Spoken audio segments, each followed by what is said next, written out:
मलाई दाइले चाहिँ दाइले चाहिँ मलाई भ्लग खिच्नु भन्यो ठ्याक्कै मलाई याद दिलाउनु भयो क्या म बिर्सिसकेको थिएँ क्या सो हाम्रो पछाडि विजय सर हुनुहुन्छ अनि अब विजय सरसँग यसो होइन हल्का भ्लगमा हाई मात्र भन्नु पनि लाउनु पर्ला अब धेरै लेट गर्नु है सो उहाँले एकछिन हाई भन्नु लाउँछु है विजय सर आउनु भएको छ नो नो प्रब्लम यति सो अब सरसँग विजय सर म त हजुरसँग भ्लग बनाउने भनेर खोजेको मिल्छ सर हाई भनिदिनुहुन्छ जस्ट हाई भन्नु पऱ्यो सर मलाई चाहिँ भ्लग बनाउनु मैले बिर्सिसकेको थिएँ क्या तपाईँ आएर होला कि कसो होइन मैले उहाँले भन्नु याद दिलाउनु कि भ्लग किन बनाएको भनेर बिर्सिनै हुँदैन जे चिज गर्ने त्यो गरेर नि अहिले सरको नाम कति ब्याज अरे म त सर 21 हो सर नयाँ ब्याच हो नयाँ ब्याज नयाँ उत्साह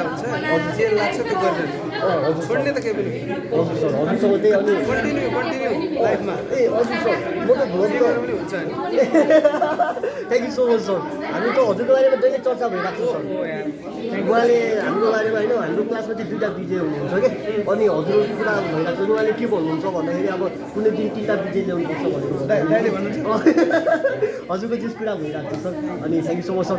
हजुरको अब के भन्नु सर सबै छैन मसँग होइन चाहिन्छ शब्द त चाहिन्छ फेरि के भन्नु पर्यो नि त अनि हजुर सन्चै हुनुहुन्छ मलाई ठिक छ